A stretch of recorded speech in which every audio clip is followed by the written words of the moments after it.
반갑습니다. 성경 사랑방 박은주 목사의 누가복음 다시 읽기 여러분과 함께 하게 돼서 대단히 감사하고 또 이 시간을 통해서 우리가 다시 한번 특별히 오늘은 용서하라라고 하는 말씀을 가지고 우리 함께 생각해 보려고 합니다. 오늘 본문에 보면 예수님께서 이 뽕나무 들어 뿌리가 뽑혀 바다에 심기우라고 하면 그렇게 될 것이다. 이 말씀을 하셨는데 제가 이 말씀은 참 평생 잊을 수가 없습니다. 왜냐하면 제가 고3 때 큰 은혜를 경험을 하고 그때 제가 살고 있던 마을 외곽에 종종 이렇게 산책을 나가면 저희 집에서 조금만 걸어 나가면 들판이었습니다. 근데 그때 하나님의 큰 은혜를 경험하고 난 다음에 특히 뽕나무 들어 옮기우라 하면 옮기게 될 것이다. 이 말씀이 마음속에 굉장히 강한 도전으로 남아 있었는데 마을을 벗어나서 산책을 가는데 나무를 보는 순간 이 말씀이 생각났습니다. 설마. 그래서 내가 이제 믿음도 막 생기고 하나님에 대한 확신도 생기고 그래서 눈앞에 있는 나무를 이렇게 보는데 한 몇 그루가 있었습니다. 그런데 너무 큰 나무는 하나님 입장을 고려해서 좀 제외하고 내 눈앞에 있는 나무 중에서 좀 자그마한 나무 그래야 하나님도 좀 쉬울 거니까 그 나무를 향해서 내가 이 말씀처럼 외쳤습니다. 옮기라! 근데 아무 일도 안 일어났어요. 도대체 이게 뭔가? 왜 성경에는 이런 말씀을 써놓았으며 나는 분명히 하나님을 사랑하고 하나님을 믿는 믿음이 지금 어느 때보다 불타는 마음이 있는데 왜 이런 일은 또 나한테는 안 일어나는가? 그게 고3 때 있었던 일입니다. 오늘 우리가 너는 용서하라 이런 주제를 가지고 이 뽕나무 얘기부터 시작해서 도대체 하나님께서 우리에게 주시는 말씀이 특히 용서와 관련해서 어떤 의미를 가지고 있나 한번 함께 생각해 보겠습니다.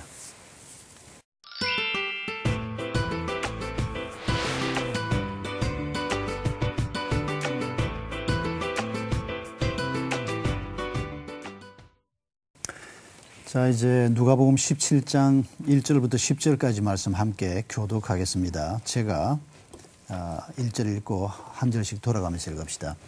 예수께서 제자들에게 이르시되 실족하게 하는 것이 없을 수는 없으나 그렇게 하게 하는 자에게는 화로다. 그가 이 작은 자 중에 하나를 실족하게 할진대 차라리 연자 맷돌이 그 목에 매어 바다에 던져지는 것이 나으리라. 너희는 스스로 조심하라. 만일 내 형제가 죄를 범하거든 경고하고 회개하거든 용서하라. 만일 하루에 7번이라도 내게 죄를 짓고 7번 내게 돌아와 내가 회개하노라 하거든 너는 용서하라 하시더라. 사도들이 주께 여짜오되 우리에게 믿음을 더하소서 하니 주께서 이르시되 너희에게 겨자씨 하나할 만한 믿음이 있었더라면 이 뽕나무더러 뿌리가 뽑혀 바다에 심겨라 하였을 것이요 그것이 너희에게 순종하였으리라. 너희 중 누구에게 밭을 갈거나 양을 치거나 하는 종이 있어 밭에서 돌아오면 그더러 곧 와 앉아서 먹으라 말할 자가 있느냐. 도리어 그더러 내 먹을 것을 준비하고 띠를 띠고 내가 먹고 마시는 동안에 수종 들고 너는 그 후에 먹고 마시라 하지 않겠느냐. 명한 대로 하였다고 종에게 감사하겠느냐. 이와 같이 너희도 명령받은 것을 다 행한 후에 이르기를 우리는 무익한 종이라 우리가 하여야 할 일을 한 것뿐이라 할지니라. 아멘. 아멘. 자, 뽕나무 얘기 한번 집중해 봅시다. 6절에서 예수님께서 말씀하시기를 겨자씨 하늘 만한 믿음이 있다면 뽕나무를 뿌리가 뽑혀 바다에 심기우라 하면 뽕나무가 순종할 것이다. 지금 이 얘기를 무엇 때문에 합니까? 5절에 우리에게 믿음을 더하소서라고 하는 제자들을 위해서 얘기를 합니다. 믿음을 가지라는 겁니다. 그러니까 우리가 믿음을 가지고 행하면 나무가 뿌리채 뽑혀서 바다에 심기워지는 일은 있을 수 없는 일입니다. 근데 불가능한 일이 우리가 믿음을 가지고 행할 때 일어날 것을 지금 이런 비유로 말씀하신 것입니다. 문자적으로 이 나무가 이쪽으로 옮겨지나 안 옮겨지나 한번 해보자. 이렇게 좁게 생각할 일이 아니고 전혀 있을 수 없는 일이 믿음을 가지고 길을 걸어가는 사람에게 일어난다. 그 말씀을 이런 식으로 표현한 겁니다. 근데 믿음을 더하소서라고 제자들이 얘기할 때 무슨 대화를 하다가 이 믿음을 더하라고 얘기합니까? 그 앞부분에 나오는 얘기가 뭡니까? 죄와 용서에 관한 얘기입니다. 예수님께서 제자들에게 다른 사람에게 실족하게 하지 마라. 다른 사람이 나 때문에 죄를 짓고 멸망에 빠지게 하면 안 된다. 실족하게 하는 자는 연자 맷돌을 목에 들고 메고 바다에 던져지는 것이 낫다. 연자 맷돌은 큰 맷돌입니다. 왜 그 소가 이렇게 막 끄는 이런 맷돌 있지 않습니까? 그런 큰 맷돌인데 이걸 목에다 달고 바다에 들어가면 바로 가라앉아 죽습니다. 그러니까 다른 사람을 실족하게 하는 것은 이만큼 큰 잘못이라는 겁니다. 그리고 이런 사람이 있을 때 또 이렇게 죄를 범하는 일을 볼 때 그걸 경고하고 회개하면 용서하라는 겁니다. 7번 죄를 짓고 7번 회개해도 용서하라는 겁니다. 그럼 8번째는 용서 안 하고 주워 패도 되겠습니까? 한 대 정도는. 꿀밤 한 대 정도. 네. 7번이라는 말은 영원이라고 하는 말입니다. 이 완전수거든요. 네. 그러니까 횟수 7번, 문자적으로 7번을 생각하는 게 아니고 몇 번이든지 간에 자기의 잘못을 고백하고 용서를 구하는 사람을 끝까지 용서하라는 얘기를 주님이 하시는 겁니다. 그러니까 제자들이 기가 막히지 않습니까? 용서할 사람이 주변에 얼마나 많겠습니까? 살다 보면 뭐 꼴 같지 않은 짓 하는 사람도 있고 나한테 해를 끼치는 사람도 있고 근데 그걸 잘못했다고 얘기하면 끝까지 용서를 하라. 그러니까 제자들이 예수님 믿음을 더해 주십시오. 그 말 끝에 주신 말씀이 너에게 겨자씨 하늘만한 믿음이 있어도 나무가 뽑혀서 옮겨올 것이다. 너희가 믿음을 가져라. 믿음 가지면 놀라운 일이 너희에게 일어날 것이다. 이게 바로 지금 오늘 본문의 전체적인 문맥입니다. 하나님이 믿음을 주시겠다는 겁니까? 안 주시겠다는 겁니까? 주시겠다. 우리가 이거 할 수 없지 않습니까? 네. 우리가 뽕나무를 옮기는 것도 안 되고 다른 사람을 용서하는 것도 우리가 할 수 없습니다. 그러니까 믿음을 주소서. 하나님이 이 믿음을 우리에게 주시겠다는 겁니다. 하나님을 의지하고 하나님과 교제하면서 이 믿음을 가지고 나아가라는 것인데 문제는 우리가 용서하기로 결정하는 것이 항상 어렵습니다. 우리가 용서하기로 결단하면 그러니까 하나님 편에 서는 것입니다. 용서하는 것은. 네. 용서하기로 결단하면 하나님 편에 서면 하나님이 우리에게 힘을 공급하실 것입니다. 그런데 우리는 저런 인간은 용서할 수 없어. 저 사람이 나한테 어떻게 했는데 용서하려고 하지를 않습니다. 용서하지 않는 뭐 여러 가지 이유도 우리가 갖다 댈 수도 있습니다. 사실 오늘 이 말씀을 우리가 함께 생각하는 이런 날 바로 지난 주간에 저한테도 굉장히 어려운 용서의 사건이 있었습니다. 이 일을 도대체 어떻게 해야 되나, 어떻게 처리를 해야 되고 어떻게 벌을 줘야 되나 이런 위치에서 굉장히 어려운 문제를 다뤄야 되는 상황이 생겼습니다. 그런데 중요한 것은 그 사람들이 잘못했다고 철저히 인정을 하니까 그건 용서할 수밖에 없는 겁니다. 그런데 그 용서하는 게 쉬운 일이 아니지 않습니까? 그게 당장 나한테 해를 끼칠 수 있고 나한테 큰 손해로 돌아올 수 있는 일이 가능성도 있기 때문에. 그런데 하나님께서는 이 뽕나무가 옮기워지는 일과 같은 놀라운 일, 사실은 이게 용서하는 것입니다. 우리가 용서한다는 것 자체가 너무도 어려운 일이 우리 앞에서 일어나는 겁니다. 여러분 지금까지 살면서 힘들게 용서해 본 경험이 어떤 게 있습니까? 있으세요? 저는 힘든다기보다는 이제 친한 언니가 있는데 매번 똑같은 실수를 계속 반복하고 또 똑같은 걸 또 하고 하지 말라는 것 또 하고 죄 짓고 계속 이러더라고요. 선미 씨한테 잘못한 게 네, 아니고 그냥. 그러니까 저한테도 잘못을 하고 또 죄라는 것을 얘기를 했는데도 불구하고 또 그 죄를 짓고 그래서 아니다 하지 마라 했는데도 불구하고 또 그게 이렇게 해서 이제 이 언니랑은 연락을 아예 안 하고 살다가 어느 순간 말씀을 보는데 용서하라는 말이 또 그 말씀이 딱 마음에 와닿더라고요. 그래서 한 번 용서했는데 또 그게 반복이 돼서 한 두세 번은 계속 용서를 했던 것 같아요. 그래서 그 이후에도 지금은 그래도 좀 잘 지내고 있거든요. 그래도 그나마 그런 용서를 하다 보니까 그 관계 부분적이나 이제 그분이 좀 이제 예수님을 알아가고 점점 이렇게 발전해 나가는 모습은 살짝 보이긴 하더라고요. 네. 어려워요. 상대 씨 용서해 본 경험 있습니까? 저는 네, 이제 학창 시절에 제가 이제 친구들이랑 이렇게 장난을 치다가 그 친구가 사람들 되게 많은 데서 저를 좀 아프게 했습니다. 그래서 이제 한쪽 눈이 뭐 실명될 뻔을 했는데 여기 막 뼈가 좀 부서지고 그랬는데 그게 이제 뭐 저도 잘못이 있지만 되게 억울한 케이스여서 경우가 그래서 되게 그 용서하기까지 힘들었었는데 계속 한 1, 2년을 계속 학교를 같이 다녔거든요. 근데 그 나이 때면 자존심도 상하잖아요. 그 많은 친구들 앞에서 한테 맞아가지고 막 쓰러지고 피 흘리고 이러니까. 근데 정말 힘들었는데 제가 그때 딱 맞고 다음날 바로 했던 게 그냥 정신 들자마자 이제 성경을 읽었었거든요. 너무 마음이 진정이 안 돼서.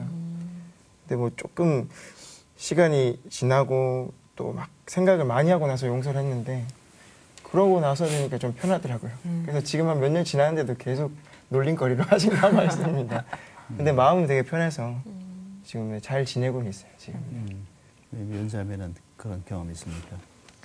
저는 예전에 말씀드렸는데 저는 엄마를 많이 미워했었어요. 그래서 엄마가 저에게 보호자 역할을 못 해주신 게 되게 원망이 많이 돼서 되게 오랫동안 한 근 20년간 엄마를 힘들어했는데 하나님 만나고 제일 먼저 회개하고 용서하라는 마음 주셔갖고 지금은 뭐 더할 나위 없이 좋게 지내고 어제도 전화하면서 사랑한다 그러고 끊고 했는데 엄마 용서하기까지 쉽지 않았습니다. 제가 간접으로 경험한 것이긴 하지만 한 가정에서 아버지가 남매와 부인을 아주 어릴 때 유치원 이런 꼬마 때 애 둘을 부인과 함께 버리고 다른 여자를 따라 나가버렸어요. 근데 재산도 별로 없었고 이 어머니는 아이 둘을 키우기 위해서 온갖 고생을 다 한 거죠. 다행히 아이 둘이 잘 자랐고 나이 들어서 이제 결혼도 잘하고 아주 평안한 가정이 됐습니다. 그동안에 이 아버지는 딴 여자하고 살다가 그 여자하고도 헤어지고 혼자 형편없이 돼가지고 이제 나이가 60이 넘고 너무너무 힘들고 외로운 사람이 된 겁니다. 그런데 이 사람이 그때까지도 혼자 살고 있는 옛 와이프한테로 돌아오고 싶어 하는 겁니다. 근데 놀라운 것은 이 부인이 믿음 때문인지 아니면 아직도 남아있는 연민이나 사랑 때문인지 자기에게는 남편은 그 사람 하나밖에 없으니까 아이 둘을 얻었고 평생 혼자 살아왔고 딸을 불렀어요. 어떻게 하면 좋겠냐 하고 의논을 하는데 받아들이고 싶은 겁니다. 근데 딸은 어떻게 엄마가 그럴 수가 있냐. 우리를 버리고 떠났고 30여 년 세월이 지나는 동안에 단 한 번도 뭐 도움을 준 적도 없고 뭐 아버지로서 역할을 한 적도 없고 그 가정이 완전히 태풍 속으로 들어간 겁니다. 아들도 물론이고 아들도 있을 수 없는 일이라고. 이 가정이 그 문제를 가지고 고민하는데 결국 뭐 중요한 건 어머니 아닙니까? 이 어머니가 믿음으로 또 어머니 입장에서는 아마 짐작한데 자기 부부가 회복되면 그게 자식들한테도 유익할 것이라고 생각을 했던 것 같아요. 결국은 그 두 아들과 딸이 어머니 마음을 받아들여서 아버지를 집으로 받아들이는 걸 내가 본 적이 있습니다. 참 그게 얼마나 어려운 결정인지를 옆에서 이렇게 지켜보는 사람도 느끼겠어요. 내가 그 자식이나 그 가족이라고 해도 이건 정말 어려운 결정인데 아들, 딸은 첫째는 어머니가 이제 원하는 일이고 두 번째는 하나님께서 부모를 공경하라고 했고 그러면 아버지가 아무리 잘못을 행했어도 이 아버지를 용서하고 아버지도 다시 받아들이는 것을 하나님이 기뻐하시겠다. 그 결정까지 가는데 엄청난 아픔을 겪고 홍역을 치르고 그러나 마침내 그 자리까지 가는 경우를 보았습니다. 주님께서 용서하라는 말씀을 하시면서 지금 뽕나무가 뿌리채 뽑혀 옮겨지는 예를 드셨는데 용서 자체가 이런 기적적인 일이라고 생각이 됩니다. 주님께서 용서하라 이 문제를 우리가 해결해야 된다고 말씀하시는 것은 내가 용서하는 것이 하나님이 기뻐하시고 또 잘못한 그 사람을 위한 일인 것 같지만 또 다른 한편으로 생각해 보면 자신을 위한 일입니다. 용서하지 못하고 있을 때 우리 마음이 어떨까요? 완전 상하죠. 무겁고 막 그죠. 내 영도 상하고. 그럼요. 독소가 우리 속에 있는 겁니다. 맞아요. 분노, 원망, 미움 이런 것이 우리 영혼 속에 있는 겁니다. 맞아요. 이걸 한 달, 두 달, 1년 품고 있으면 우리 삶이 망가지는 겁니다. 하나님께서는 우리가 분을 품을 때 해지기 전까지 분을 품지 말라 그러지 않습니까? 그날 밤을 넘기지 말라 그러지 않습니까? 분을 품고 있을 때 그게 우리를 상하게 하기 때문에. 그런데 자다가도 벌떡벌떡 깨는 것 같아요. 그렇죠. 화가 나면. 집중이 깊이 못 잠들지도 못하고 네. 뭐 그 분노 때문에 사람이 어쩔 줄 몰라하고 결국 판단력도 흐려지게 되고. 네. 너무 화나니까. 그러니까 용서는 나를 위한 것이다. 아, 이렇게 생각해 보면 용서의 또 다른 측면을 우리가 발견할 수 있다는 겁니다. 네. 미국의 그 더블 세븐 데이라는 얘기 들어보셨습니까? 77데이, 빼빼로 데이, 11 데이 이런 얘기는 들어보셨죠? 네. 이 77, 더블 세븐 데이 이게 바로 7번씩 70번씩 7번이라도 용서하라. 우리 예수님이 하신 말씀 아닙니까? 그 77을 가지고 더블 세븐 데이 이게 처음에는 7월 7일이었습니다. 7월 7일을 정하고 이 운동을 했던 사람이 그 성경적 교육 실천 운동을 시작한 베일이라고 하는 분인데 7월 7일을 더블 세븐 데이로 선포하고 이날은 우리 마음속에 품고 있는 원망의 대상, 미움의 대상을 무조건 용서하자 이런 운동을 미국에서 베일이라고 하는 분이 시작을 했어요. 한국에는 뭐 빼빼로 데이니 이런 거는 잘 가져오면서 그러니까 왜 이런 건 이런 건 아직 처음 들었어요. 알려지지가 않았는데 사실 용서하지 못할 때 우리가 안게 될 그 고통. 그런데 용서가 안 되고 원망이 되고 미움이 마음속에 일어날 때 이걸 어떻게 해야 되나. 우리가 믿음이 있다면 누군가를 용서하는 문제. 뽕나무가 옮겨 심기워지는 것 같은 기적적인 일이지만은 이 일이 우리에게 반드시 있어야 하고 또 믿음이 있을 때 이 놀라운 일이 반드시 용서의 문제뿐 아니라 다른 문제도 마찬가지입니다. 뭐 부패하지 않는다, 음란하지 않는다, 탈세하지 않는다, 사랑할 수 없는 자를 사랑한다, 화해한다, 진실하게 산다. 우리 삶에서 우리가 가야 될 우리가 감당해야 될 과제들이 용서의 문제 말고도 많은데 그게 우리가 개인적으로 보기에는 그건 뽕나무가 옮겨 심기워지는 것처럼 불가능해 보이는 너무 힘겨워 보이는 일들이 틀림없다는 겁니다. 그런데 우리가 믿음을 가지고 하나님을 의지하고 나아갈 때 하나님이 우리의 마음을 만지실 때 그 모든 일들이 가능하다. 그게 지금 하나님이 우리에게 주시는 메시지라는 겁니다. 이런 질문을 또 우리가 마지막으로 한번 생각해 봅시다. 예수님이 하나님의 아들이십니다. 우리하고 같은 인간의 몸을 입고 이 땅에 오셨지만은 예수님이 바다야 잔잔하라 그럴 때 풍랑이 일던 바다가 잔잔해졌습니다. 네. 예수님의 능력을 얘기하는 겁니다. 예수님이 하나님의 아들로서 우리 앞에 드러내 보여주신 그분의 능력 가운데 용서와 관련해서 놀랍게 용서의 능력을 발휘하신 장면이 혹시 기억나는 게 있습니까? 저는 이제 예수님이 그 끌려가시기 전에 그 제자 갑자기 이름이 기억이 안 나네요. 유다. 아, 유다가 이제 자기를 팔아넘길 거 알고 계시잖아요. 근데 저 같았으면 저에 대한 그런 마음이 있는 사람이 있다는 걸 알면 저는 사실 지금 제 믿음이 약해서 그런지 대면하는 것 자체 힘들 것 같은데 그걸 직접 얘기를 하시면서 그 제재를 또 품으시잖아요. 그게 가장 큰 용서가 아닌가 저는 개인적으로 그렇게 생각을 하고 있습니다. 그렇죠. 네. 네가 할 일을 하라. 네. 지금 가룟 유다가 은 30에 예수님 자신을 팔아먹은 걸 알고 있지 않습니까? 네.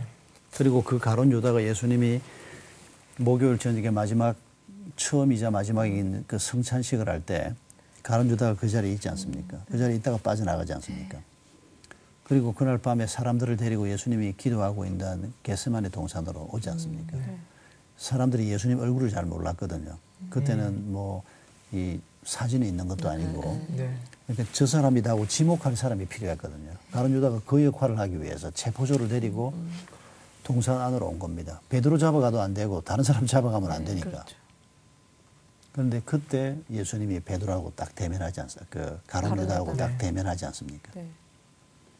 그런데 그때 그 예수님이 이 죽일 놈 분노에 가득 차서 그러시는 게 아니고 완벽하게 자기를 절제하시고 그 사람을 불쌍히 여기시면서 키스까지 하지 않습니까? 가룟 유다가 예수님에게 입을 맞추지 않습니까? 그 선생에게 하는 그 예의의 표시인데 예수님이 치워라 이놈아 그러지도 않고 그 장면이 예수님의 놀라운 능력이 나타나는 아주 중요한 장면 중에 하나라고 생각됩니다. 바다를 잔잔케 한 것도 능력이고 죽은 자를 살리는 것도 능력이지만은 그 예수님이 우리하고 똑같은 인간이라고 하는 말은 우리가 배신당했을 때 느끼는 분노를 예수님도 똑같이 느낀다는 겁니다. 예수님이 그게 뭐가 어려워 이렇게 생각하는 사람은 그 예수님을 잘 모르는 사람입니다. 예수님도 안 먹으면 배가 고팠습니다. 피곤하니까 배에서 잠을 주무시지 않았습니까? 이런 예수님의 모습을 생각하면 배신자인 가룟 유다를 만났을 때 분노가 치밀어 올랐다는 겁니다. 그걸 성령의 도우심으로 그걸 마음을 가라앉히셨다는 얘기거든요. 그 순간에 자기를 완벽하게 절제하시면서 그를 불쌍히 여기시면서 십자가의 길을 걸어가신 그게 바로 예수님께서 우리에게 보여주신 모범이라는 겁니다. 우리가 그렇게 살아가야 된다는 것입니다. 캠벌 몰간이라고 하는 목사님이 있는데 이 목사님의 이 누가복음 강해서에 이런 재미있는 얘기가 하나 나와요. 이태리에서 어떤 사람이 자기 무덤을 만들어 달라고 하면서 대리석으로 자기 무덤을 다 덮으라 그랬답니다. 그러면서 이 사람이 뭐라고 말했는가 하니까 만일 부활이 있게 되면 자신은 결코 일어나지 않겠다. 뭐 하나님을 제대로 믿지도 않으면서 부활 때 지가 일어난다는 소리를 또 왜 했는지. 그러니까 엔티 기독교인이었습니다. 그러면서 왜 기독교에 그렇게 상처를 입었는지 모르지만은 자기는 부활이 일어나도 나를 일으킬 수 없도록 자기 무덤과 주변 전체를 대리석으로 다 덮어달라고. 그런 사람이 있었답니다. 캠벌 몰간 목사님이 그 얘기를 자기 책에다 써놓는데 수천 킬로그램의 대리석을 가지고 무덤과 주변을 다 덮어놨습니다. 그런데 얼마간 지난 다음에 그 대리석이 쪼개져 버렸습니다. 뭐 때문에 쪼개졌는가 하니까 그 대리석 밑에 상수리 나무 씨앗이 있었던 겁니다. 그런데 이 나무가 뿌리를 내리고 이게 우미 돋아서 올라오면서 그걸 깨버렸구나. 대리석을 한 부분을 깨버린 겁니다. 참, 그 장면을 한번 떠올려 보십시오. 하나님에 대한 반역적인 마음, 하나님에 대한 불신앙의 마음을 가지고 나는 부활 같은 거 뭐 있어도 나는 일어나지 않는다. 아예 막 그런 부활이 일어난다고 해도 내 무덤을 쫙 덮어가지고 아예 일어서지 못하게 해라. 근데 그 대리석이 그 힘없어 보이는 상수리 나무의 우미 이래 올라오면서 대리석 하나가 아래에 옆으로 깨져 버린 겁니다. 이게 뭘 상징하는 것이라고 우리가 상상해 볼 수 있겠습니까? 인간이 가지고 있는 그 보잘것없는 생각. 뭐 지가 똑똑하면 얼마나 똑똑해요. 누구든지 간에 이 대리석 덮으라고 한 이 사람뿐 아니고 우리를 포함해서 인간이 똑똑하면 뭐 얼마나 똑똑하겠습니까? 잘나봤자 뭐 얼마나 잘났고 거룩하면 지가 얼마나 거룩하겠습니까? 다 하나님 앞에 고만고만한 사람들인데 내가 내 인생의 주인이 돼서 산다. 그럴 때 우리 삶이 얼마나 보잘것없는 삶이 될까? 그걸 깨닫기만 한다면 하나님이 주시는 말씀을 따라서 용서하라. 그러면 너에게 놀라운 일이 일어날 것이다. 너희가 이 길을 따라 걸어가라. 그래 하면 내가 너에게 공급하는 모든 것들을 공급할 것이고 신명기 28장 1절에 뭐라고 얘기합니까? 모든 민족 위에 뛰어나게 하겠다. 아멘. 그 뛰어남이 바로 용서할 줄 아는 사람, 하나님의 말씀이 우리 삶 속에 능력으로 그대로 나타나는 이런 삶이죠. 돈의 능력으로 나타나고 세상의 교양의 능력으로 나타나는 이런 정도가 아니고 하나님의 말씀이 실제가 돼서 우리에게 나타나는 용서할 수 있는 사람, 겸손한 사람, 온유한 사람, 다른 사람을 포용해내는 사람, 분별력이 있는 사람, 이런 사람이 성경이 말하는 가장 탁월한 사람인데 여러분께서 그동안 살아오면서 아니 살아오면서뿐 아니라 지금 이 순간에 우리가 용서의 얘기를 다루니까 마음속에 떠오르는 사람은 혹시 없습니까?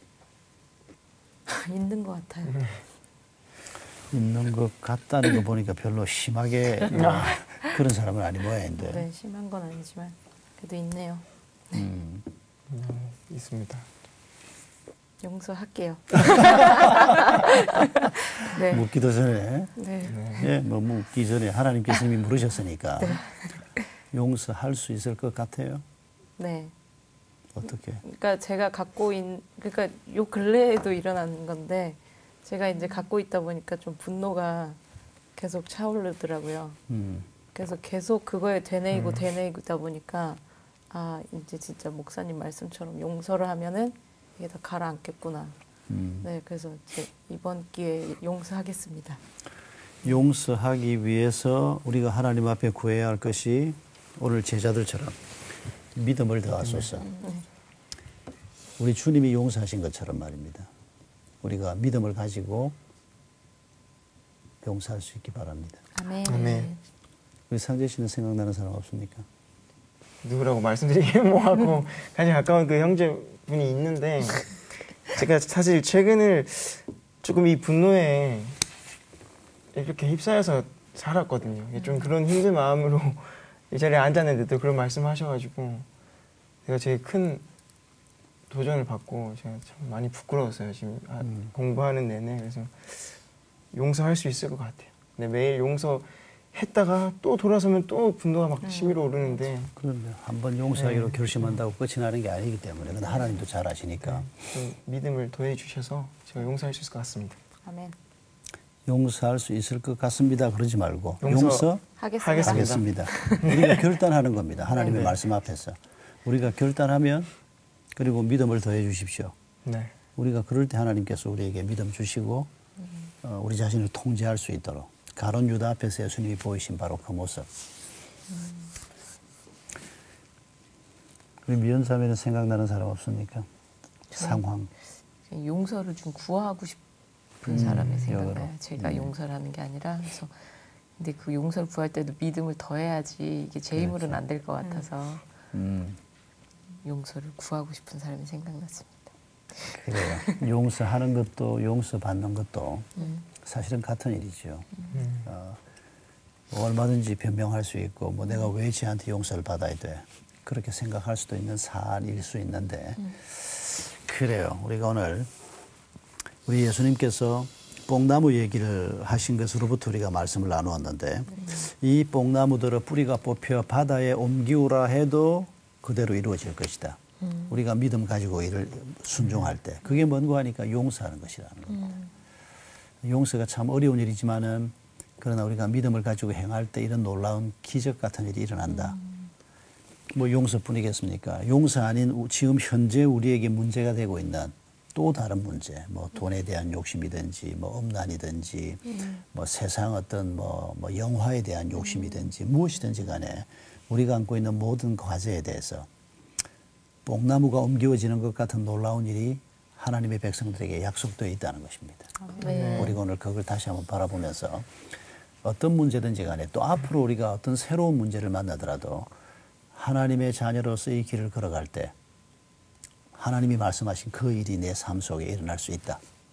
이 믿음으로 또 한 주간 잘 걸어가 볼 수 있길 바랍니다. 아멘. 기도합시다. 감사하신 주님, 하루에 7번이라도 죄를 짓고 와서 용서해 달라고 할 때 그를 용서하라고 주님께서 저희들에게 말씀하셨습니다. 그러나 주님, 저희들이 다른 사람을, 특히 내게 잘못한 사람을 포용할 수 있는 여유도 믿음도 마음도 없는 것을 주님께서 아십니다. 하나님, 저희를 도와주시옵소서. 용서할 수 있는 믿음을 주시옵소서. 용서하는 것이 우리에게 너무도 힘겨운 일이지만은, 그러나 믿음을 가지고 뽕나무가 뿌리채 뽑혀서 바다에 심기어지라고 명할 때 그 일이 일어날 수 있다고 말씀해 주신 것처럼 우리 삶 속에 용서하는 일이 있게 해주시옵소서. 또 용서뿐만 아니라 우리가 안고 있는 여러 가지 과제들을 가지고 믿음의 힘으로 하나하나 극복해가는 축복을 저희들에게 허락해 주시옵소서. 또 한 주간 저희의 삶을 주님 손에 의탁합니다. 주님, 저희를 인도해 주시옵소서. 예수님의 이름으로 기도하옵나이다. 아멘. 아멘.